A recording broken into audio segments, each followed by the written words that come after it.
ازيكم عاملين ايه؟ يا رب تكونوا كلكم بكل خير وفرح وسعادة الدنيا كلها، ويا رب يحمي اطفالكم واولادكم وحياتكم. وعايزة فضفض، طالعة عايزة فضفض حرفيا، عايزة اتكلم معاكم، عايزة اقول لكم هنا يعني عايزة اقول لكم اللي بيدور جوايا، عايزة اتكلم معاكم. من ساعة اللي بيحصل، ومش هعرف اقول واوضح ايه هو اللي بيحصل بالظبط علشان الحاجات بتتشال كلها، بس انتوا اكيد فاهمين يعني، وكلنا عايشينه، والانسان مش عارف يعيش، ومفيش نوم ومفيش اي حاجة خالص، الحياة تقريبا واقفة. اي نعم بنقوم وبنعمل الحاجات اللي للاولاد والكذا والكذا، بس الدنيا واقفة جدا علينا كلنا نفسية، كأن الدنيا خلاص بتنتهي. مناظر خلاص بدأنا قلبنا يتحرق منها ويتوجع. غيرت المكان وجيت اقعد هنا عشان افضفض معاكم كده واتكلم من قلبي. الانسان حاسس ان الدنيا بتخلص، ان الوضع صعب. بس انا عايزه اقول لكم كلمتين. احنا مثلا نحاول نقدر نعمل اللي احنا قادرين عليه، يعني مثلا كل حد في ايده حاجة يقدر يعملها، ما يتخاذلش مع اخواته ويعمل اللي ربنا امرنا بيه، ان احنا نقف مع بعض ونكون مع بعض، لان دي برضه موضوعنا يخصنا، قبلتنا الاولى، ما ينفعش ان احنا نسيبه. اللي عنده مشكلة مع الموضوع ده عنده مشكلة في اسلامه عموما او في ديانته ايا كانت الديانات. انا مش عارفة الديانات التانية بتقول ايه في الموضوع ده، بس الفكرة كلها ان احنا يعني انا بقيت حرفيا عايشة في جلد ذات، بجلد ذاتي، لان انا مش قادرة اعمل ايه. نفسي اعمل لهم اي حاجة ومش عارفة اعمل لهم، نفسي اتصرف، نفسي اروح، نفسي بس حرفيا ما فيش في ايدي حاجة اعملها. اللي في ايدي مثلا ان انا اعمله ان انا ابعت مساعدات، اللي هي انا مش عارفة اصلا هي بتتبعت ولا بتروح ازاي اصلا، في حين ان هم اساسا ما فيش حياة، ما فيش دنيا، ما فيش اي حاجة. في ايدي ان انا مثلا اعمل شير لبوست، اتكلم، اقول لعل وعسى يكون عندي اي حد من اي دولة عادي، من محيط القرايب، من محيط المعارف، من محيط المتابعين، من محيط اي حاجة، يوصل حاجة ولا يقول حاجة ولا اي حاجة عموما يعني. فندعي لهم، الدعاء، الصدقات بنية الفك الكرب، التكثيف، الآيات القرآنية اللي احنا عارفين مثلا ان هي بتعمل معجزات، سورة البقرة، سورة ياسين. ده اللي في ايدي انا كشخص ان انا اقدر اعمله، حقيقي مش عارفة اعمل ايه تاني. الحمد لله، اللهم لك الحمد، ان احنا في بيتنا امنين مطمئنين ومش عارفين نعمل، يعني مش عارفين نعيش، امال دول يا حبايبي بيعملوا. فانا والله العظيم كنت طالعه ان انا اقول لكم حاولوا تهدئوا من روعكم، وعشان تقدروا تعيشوا وولادكم، ومع يعني احنا مثلا حياه ماشيه يمين، واحنا بنعمل اللي نقدر عليه كله اكتر بدون ربع تخاذل مع اخواتنا برضو ومعاهم. بس حقيقة انا نفسي واحدة من الناس، انا مش عارفة اعمل كده، انا مش عارفة اعيش، مش عارفة انام. انا ما نمتش من يوم اللي حصل، يعني حرفيا بنام ساعة كده لما خلاص بقع، وبقوم على مناظر وكوابيس وفزع وادور وايه اللي حصل وايه اللي كان. بس طبعا في بيت وفي طفلة وفي كل حد منكم عنده اولاد، عندهم حياة، عندهم مدرسة، عندهم حضانة، عندهم درس، عندهم كذا، فبنضطر نقوم ونقف ونكمل. مش عارفة انا طبعا عايزة اقول لكم اعملوا ده، وانا نفسي مش عارفة اعمله.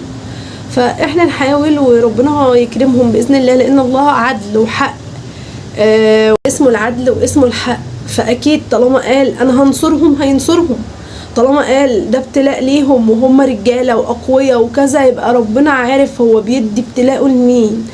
ربنا مش بيعمل حاجة كده وخلاص، واحنا مش عايشين في الدنيا كده وخلاص، ولا عايشين بقوتنا ولا بمزاجنا، ولا احنا اللي قادرين. احنا كلنا اسباب ربنا بيحركها عشان يحصل حاجة معينة، كلنا حاجات بتحصل في وقت معين عشان حاجة تحصل، تيجي حاجة، ترتيبة كونية بتاعت ربنا لوحده. بس احنا علينا دور نعمله، حتى لو بسيط. لو انت شايف ان دورك ابسط حاجة في الدنيا اعمله، ده دورك اللي ربنا حطك فيه.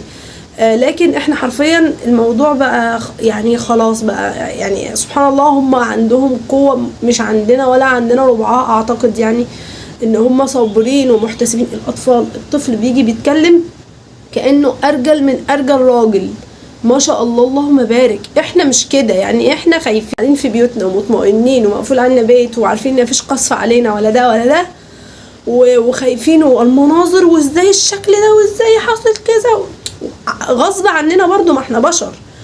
هما بقى يا حبايبي في كده واطفال، وبيجي الطفل يتكلم بمنتهى الرجوله والقوه لانه عندهم عزه وكرامه، وده اللي ربنا قال لهم عليه. فاللهم لك الحمد والشكر. وما يعني انا حاسه دايما، حاسه ان انا متخاذله مهما اعمل طول النهار، قاعده ما بنامش وبدعي وبصلي وبعمل وبشير على قد ما انا قادره، وبتكلم في الموضوع، وبلاقي اي حد مثلا حاطط معلومه غلط ادخل اقول له لا ده كذا، ده كذا. خصوصا صوره المسجد الاقصى كمان اللي هم بيصوروا ان هي مش دي. عماله كل ما الاقي اي حد مشاير قبه الصخره ادخل اقول له لا ده مش قبه الصخره، ده دوت المسجد الاقصى بيعملوا. ده اللي انا قادره اعمله، مش قادره اعمل. يا ريت في ايدي حاجه تانية. عاملين ايه يا رب؟ تكونوا كلكم بكل خير وفي كل صحه وامنين ومطمئنين يا رب، اللهم امين. بصوا بقى، من باب ان الانسان لازم يقوم يطحن نفسه في اي حاجه، فانا خلاص قمت عملت اللحمه دي. اسهل لحمه في الدنيا، بتجيبوها من عند الجزار شرايح كده، بس ما تجيبوهاش رفيعه قوي، خلوها يعني وسط شويه. تحطوا زبده، معلقه زبده، وتحطوا اللحمه عليها فلفل اسود، وفي الاخر لما تستوي حبه ملح وبس كده، وتشوحوها على الجنبين وتوطوا عليها وتسيبوها شويه، وتحطوا عليها شويه ميه صغيرين خالص وتسيبوها تعيش حياتها. كمان الزبده ببقى عينها في علبه زي ما انتوا عارفين ومتعودين معايا، وفي التلاجة بتحافظ على عمرها اكتر. السكر لو عندكم نمل شيلوه في التلاجة، دي برضو تركه حبيت اقولها لكم. هنا بقى خلصت. بعد ما بخلص لازم اخلص اللي ورايا على طول كده، اول باول، الاطباق والمواعين واي حاجه استخدمتها عشان اطلع بره روق كده. الطبق الاسود ده كنت بوريكم الغطا بتاع ازازه اسيا قطعاها من اول يوم وبس. هنا بقى ارتحت وقعدت افضفض معاكم شويه. تعالوا نشوف كنت بقول لكم ايه ونكمل بقى الفيديو النهارده. فيه عايزه اقول لكم بصوا، فيه طحن، اقسم بالله طحن، اللي هو بعد الاجازه اللي من عند ماما يعني. بغركوش شويه الروقان بتوع الشاي والبسكويت والحركات دي. بس لا، كان في النهارده في الفيديو شغل كتير ووحشتوني والله العظيم. يعني التصوير وحشني، والفويس اوفر وحشني، والمونتاج وحشني، مش عارفه افضل لحد امتى اقول وحشني وارجع اقطع، بس ان شاء الله ما يبقاش فيه انقطاع تاني يعني. حطيت بقى، جيت انا كده اقعد شويه. خلاص كده انا خلصت. حطيت اللحمه دي، هتبقى يعني اكتر حاجه مثلا سريعه جدا وسهله ومنجزه، وخلاص كده بقى انا ارتحت منها. تتسوى بقى على نار هاديه براحتها. وجيت بقى انا افطر. حقيقي مكانش ليا نفسي اكل حاجه يعني، بس ممكن اخد بسكوتين كده من البسكويت ده ومع الشاي وخلاص، لان انا للاسف الدكتور منعني من اللبن ومن البيض ومن كل الحاجات، فمش عارفه اكل. مش عارفه اشرب ايس كوفي، وانتوا عارفين بحبه قوي. مش عارفه اشرب اي حاجه فيها لبن او اعمل بيض او اي كان يعني. ف الشاي دلوقتي اقربهم الى قلبي يعني. انا مش شخص بتاع قهوه اللي هي القهوه يعني. دايما كنت بحب مثلا القهوه باللبن كده. فاللهم لك الحمد، نستحمل الفتره دي لحد ما الفتره تعدي يعني، فتره المنع دي، واللهم لك الحمد على نعمه. هشغل بقى اي حاجه من هنا. للاسف برضو التاني ان الريموت دي بايظه، معرفش منين. انا مش عارفه مقاسيه ولا وقع ولا ايه اللي حصل. فعايزه اجيب قرآن او اي حاجه كده، ايه اللي هيطلع لي. انا منزله ابلكيشن، هنزل لكم صورته، بس عشان برضو لو اي حد عنده المشكله دي يستخدمه على ما يجيب ريموت تاني، او على ما يقدر ان هو يتحكم يعني. لان الزرار اللي على الشمال ده بصوا يعني قرفني اخر حاجه. فايه بقى، هنزل لكم صورة الابليكيشن. بيبقى فيه زي ريموت كده بالظبط، زي الريموت تقلبوا وتعملوا كل حاجة منه. لا يعني حتى وانتوا بره البيت بتقدروا ان انتوا تتحكموا في التلفزيون، تقفلوه تفتحوه. لو حد عنده مثلا اولاد وعايزهم بيذاكروا اقفلوا افتحوا. ده برضو بينفع معاه قوي. سبحان الله، شوفوا الآية اللي طالعة، سبحان الله.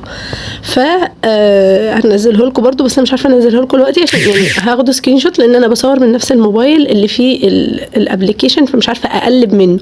لو انا مش بصور كنت هفتح الموبايل واقلب بكل سهوله، فكان بيبقى مريح. بس هقعد بقى كده شويه ونرجع نكمل.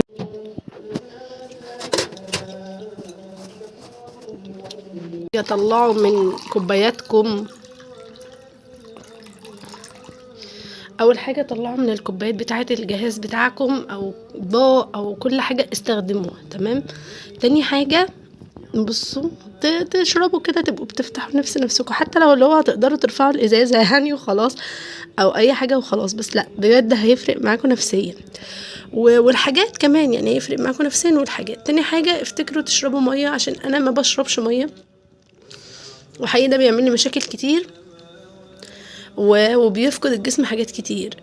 فقررت ان شاء الله ان يعني تحدي من التحديات اللي هبتديها مع نفسي ان انا دايما افكر نفسي اشرب ميه حتى لو انا ما بحبش. فلو كمان هاخد بقى دوايه وكده، فقلت اشارككم بالحتتين دول، انها بجد حاجه مهمه مفرحاني ان انا بطلع حاجات من حاجات جهازي مش عيناها، حاجه من النيش بقى، حاجات من اللي انتوا رافعينها في المطبخ من فوق للضيوف لما ييجوا، حاجات ما بتستخدموهاش ومعلقين على كوبايتين 3 وهكذا. وتاني حاجه موضوع الميه ده بتطلع يعني ايه زي ما بيقولوا كده جوسي، مش ناشفه، مستويه، خطيره، بحبها قوي، واسهل حاجه متاخدش وقت، طعمها جميل مختلف تحفه. جت بقى المنجزه بالنسبه لي اكياس الملوخيه دي على السريع، يعني هعمل بقى ملوخيه ورز، الموضوع مش محتاج ان انا اشاركه معاكم، اصلا عملتها معاكم قبل كده كذا مره. انا لسه جايه من عند ماما، لسه ما جبتش حاجات في البيت، فاللي هو ايه اي حاجه موجوده، وحقيقه عايزه اكل اكل من البيت. يعني قعدت في العمره كذا يوم باكل من بره معلبات وكده، فعارفين اللي هو لما توصل بيكم المرحله لا ده انا عايزه اكل اكل من البيت ايا كان، اللي هو رز وملوخيه. طبيعي ان الناس بتحب تعمل الرز والملوخيه والفراخ، بس انا ما بحبش الفراخ، فاعمل رز وملوخيه والستيك اللي انتوا شفتوه ده. فمن الحاجات المنجزه بالنسبه لي انا كاسراء الاكياس دي، ممكن تكون ناس ما بتحبهاش وبتحب الفريش، بس انا دايما بخلي في الفريزر كيس ملوخيه، كيس باميه، كيس مش عارف ايه، لاي طوارئ، بسله برضو اي طوارئ اروح مطلعه. الحاجات التانية بقى عايزه افرزها واعينها، او ماما تفرزها لي، او حد رشا او كده عندنا يفرزوها لي واشيلها، بتبقى عندي برضو بستخدمها. بس الاكياس دي منجزه قوي وسريعه وحللت العقد حقيقي بالنسبه لي يعني. بقى لو عندكم اي بسكوتات او كده تشيلوها في علب كده وتسيبوها في الثلاجه، بتفضل محافظه على القرمشه وكانها لسه جايه فريش حالا، وبتبقى حلوه قوي. لكن لو سبتوها بقى في طبق او كده وخلاص، زي ما كان عندي انا دلوقتي كده وحطاها في طبق شويه، بس 2 3 كده كانوا متبقين في الطبق، فشيلته في الثلاجه طري جدا ومش حلو وكانه مش فريش. لكن اللي بيخرج من العلبه بيبقى تحفه، ورجعوا تاني عادي العلبه تاني مفيش مشكله يعني، طالما الحاجات نضيفه وبتفضل معاكم بقى فتره طويله كانها لسه جايه. مش هيلاقي حاجه احسن من كده يعمل فيها التومه اللي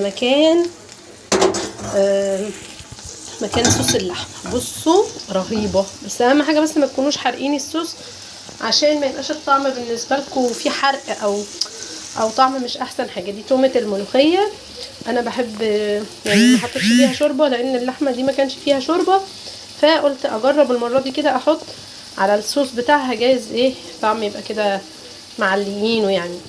تجربه طلعت حلوه المره دي، حلوه مش تطلع وحشه يعني فاهمين، يا اما هتعلي الطعم يا اما هتبقى ملهاش لازمه. ده طبعا على ما الفيديو ينزل لكم هكون انا جربتها وكلتها، فهبقى اقول لكم يعني الدنيا ماشيه ازاي. فيها بقى بشويه كزبره وخلاص كده على شكرا. خلاص كده هنا بقى اتغدينا وخلصنا معركة الاكل وكل الحاجات ومواعين، والنور كان قطع وجه وكل الحاجات دي نكد عليا. والله انا بحب اول ما اخلص الغداء او اي اكل اقوم اخلص المواعين بتاعته على طول، عشان احس ان المطبخ نضيف، واغسل البوتاجاز على طول. برضو الحاجتين دول اهم حاجة، لو حافظتوا عليهم على طول تحسوا بقى ان المطبخ بيفضل نضيف، ما تحسوش ان هو بيحصل فيه اي كركبة او كده يعني. وتمسحوا الرخامة، دي تالت حاجة، اللي هم اللي بصفة دورية.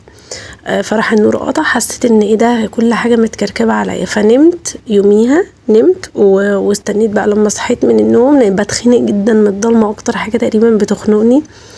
قولولي انتوا بتتخنقوا من ايه اكتر حاجة؟ والله العظيم بتخنق قوي، بحس كده حد بيخنقني كده. فنمت ولما صحيت بقى دخلت على معركة باقي المعركة. يعني ما يغركوش السرعة دي، لا احنا بنريح وبنقعد وبنقوم وبيحصل حاجة تعطلنا، واسيا ممكن تنادي بره او يحصل حاجة تانية او كذا. بعد كده بقى نقوم داخلين بقى على المطبخ، مشغلين التليفون، مكلمين اي حد من صحابنا او اللي بنحبهم او مامتنا او كده، ونبتدي الطحن بقى زي ما انتوا شايفين كده. المهم قعدت بقى اغسل المواعين. حسيت ان انا الفقرة دي وحشتني قوي معاكم يعني، وانا احنا بنفضفض كده بتديني مساحة ان انا اتكلم معاكم. الصفاية دي من اعظم حاجات للحوض، يعني انا بجد ما شاء الله ما شاء الله اللهم بارك. اكتر حاجة ما ندمتش عليها وفرحانة بيها تقريبا في البيت كله هو الحوض ده. ما كنتش متجوزة بيه، انا جبته بقاله حوالي مثلا اكتر من 2 اعتقد او 3 سنين، اهو داخل في 3 سنين ما شاء الله. مش عارفة 2 ولا 3 سنين والله، العوامل الزمنية بقت داخلة مني في بعضها. المهم ان هو من اكتر الحاجات اللي انا مندمتش عليها، واسع وبياخد كل حاجة ومريح جدا. ما بيزحمش المطبخ ولا بيخلي ان لو في طبقين تحسوا ان الدنيا مكركبة. الصفاية بقى بتاعته دي منجزة وحلوة ومش بتخلي حاجة تتسد لا رهيب ما شاء الله اللهم بارك يا رب. المهم بحس بقى ان فقرة الاطباق والمواعين دي بتديني مساحة كده ان انا اتكلم معاكم بقى وفضفض معاكم، بحب كده قوي. عشان كده بقى صورتها معاكم المرة دي، يعني قلت لا لازم بقى عودا حميدا كده يكون فيها فقرة مواعين وحكاوي ورغي وحكايات وكده. المهم بجد انا لما دخلت قعدت اشتغل في المطبخ ورغاوي ومواعين وغسيل وبوتاجازات ومش عارف ايه هتشوفوا دلوقتي وكل الكلام ده، حسيت ان انا بطلع طاقتي. يعني عندي طاقة عصبية اليومين دول، وانا مش شخص عصبي. يعني انا الحمد لله اللهم لك الحمد انا مش شخص عصبي خالص، انا شخص لا هادي، مش بياخد كل حاجة بانفعالية، انفعالية جوه نفسي، لكن العصبية اللي هي يزعقوا ويعملوا كده لا انا مش الشخص ده. فمن الاحداث اللي قاعده بتحصل حاسه نفسي ان انا لا بقيت اجريسيف كده والدنيا عندي فاهمين. فالغسيل والمواعين والرغاوي والطحن ده هداني شويه، فاللي زي كده يقوم يجرب الازازه البيضه السكر البوتل سوري يعني سوري سوري يا جماعه والله اسمها بوتل مش ازازه، مش عارفه ايه الاجواء دي، طول عمرها اسمها ازازه يعني. البيضه دي انا جايباها لاسيا من ماكس علشان تبقى معاها وكده، يعني في البتاع ده يعني بتاعتها.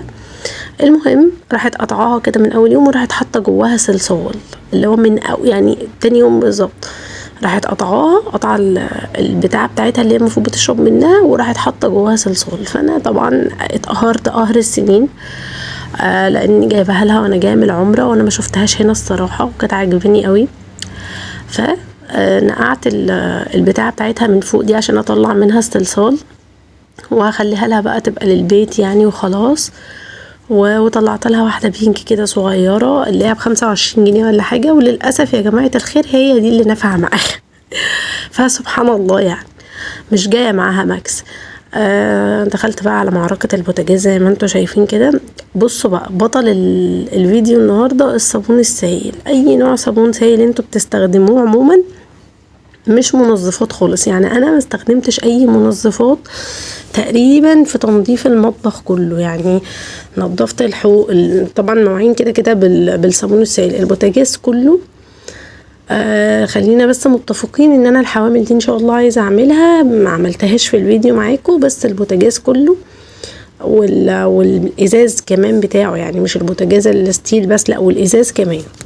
بقيت اعمله بحركه حلوه قوي مصورها لكم دلوقتي، ان انا بعد ما بخلص الستيل كده بسلكه وعليها الصابون السائل وبدعك كويس، وبعد كده بمسح بالفوط المايكرو فايبر دي انسب طريقه معايا بالنسبه لي كاسراء، حلوه معايا قوي وبتلمعه وبتخليه نضيف. في كذا حد قال لي خدي بالك من السلكه لا تجرح وبتاع، الحمد لله السلكه مش بتجرح في بوتاجازي. ممكن انتوا تخلوا بالكم لو بوتاجازاتكم بتتجرح من السلك او تستخدموا سلك ناعم.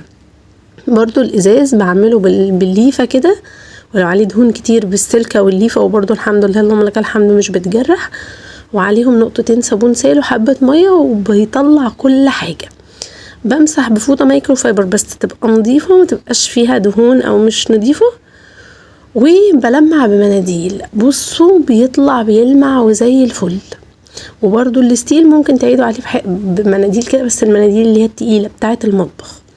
بعد ما خلصت البوتاجاز والدنيا بقت زي الفل والرخام وكل حاجة الدنيا تمام، رحت جايبة بقى ايه الفاكهة والحاجات انضفها بقى واغسلها على النظافة، عشان بحب كده ايه اغسلها ونضفها واحطها في الطبق مثلا بتاع الفاكهة او كده، عشان ايه ناكل بقى براحتنا، يعني مش يفضل كل اللي عايز حاجة يقوم يغسلها ومش عارف ايه، لا تبقى مرة واحدة.